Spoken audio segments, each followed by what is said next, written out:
How to edit or delete a record in cPanel using the DNS Zone Editor. Log into your cPanel account, you will be on this page. DNS Zone Editor allows you to manage, delete, or modify DNS records.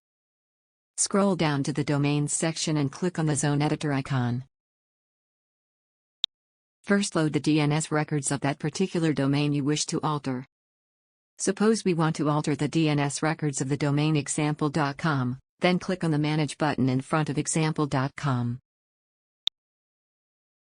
DNS records of the selected domain are loaded on the page. Now locate the record you wish to edit and click on the Edit button provided in the row of the record. Now make the required changes and click on the Save Record button.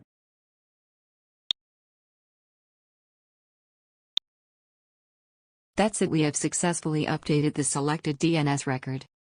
Now to delete a record, click on the Delete button provided in the row of the particular record you wish to delete, and continue.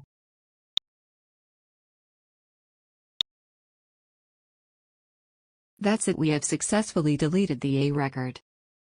Now you know how to edit or delete a record.